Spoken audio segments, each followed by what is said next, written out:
Hi and welcome to this video. In this video we're going to be looking at how to add a start button to our scene and make it respond to our mouse click.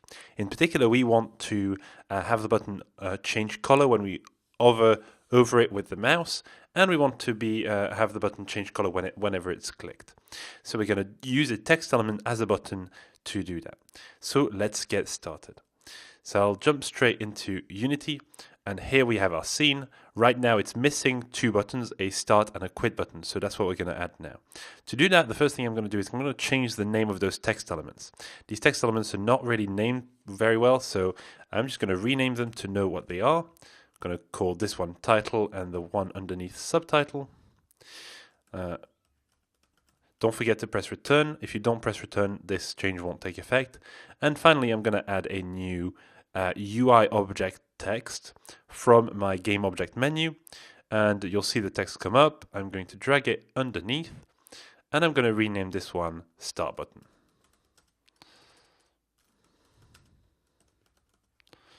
So I've got this start button here. I'm going to change the text to start, as you'd expect. Change the color to white by default. And I'm going to also make it a little bit bigger and center it. So centering it first and then make the font size a bit bigger. How's that? That looks good. It's now positioned and we have what will become our button.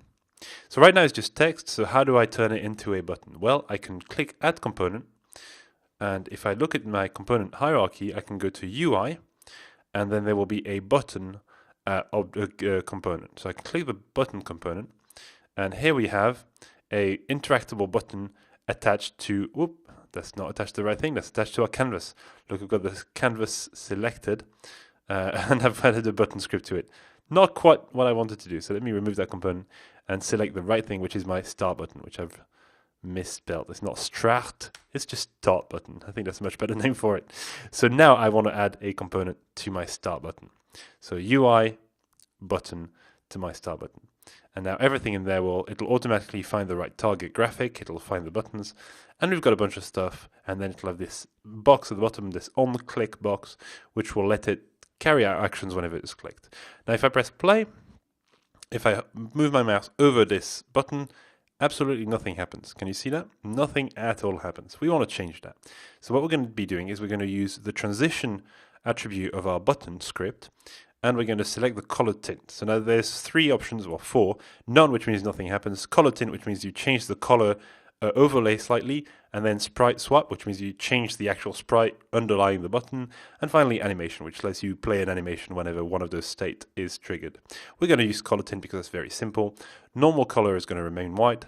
Highlighted color, I'm going to give it a nice bright green to make it very clear that we've highlighted it, and then press color, I'm going to choose a deep orange. In fact, I'm going to go more towards the red than usual, because remember this is a tint, so it's on top of the existing color rather than as a replacement. So now if I press play and go into my game, I hover over it and it goes green, I click it and it goes orange. And that's the kind of behavior I'm looking for. Now, it is somewhat buggy sometimes depending on which version of Unity you are in, and sometimes when you click, you'll see here that the hover color remains. This is a known bug with Unity. Don't worry too much. It doesn't affect too many versions, but that is something to keep in mind, and there are workarounds if you need them. But for now, that's sufficiently good for us. We have a start button, and now it is your turn. This is what I want you to do now. I want you to add a quit button. Same as the start button, but instead of having a start button called start button, I want a quit button called quit button that has the same kind of behavior as my start button. I'll see you very soon when you've sorted that out. So I'm going to cheat a little bit to add my quit button. I'm going to go back into my Unity, and instead of actually creating a quit button, I'm going to duplicate my start button. My shortcut for duplicating on a Mac is Command D. I'm not quite sure what it is on Windows, but you can also, I believe, use the menu and use duplicate when you have it on the right click for your menu. Now I've got two start buttons. I don't want that. Let me bring the second one down. Let me rename it to quit button. And I've got a quit button now. Don't forget, you need to press return once you have renamed your entity.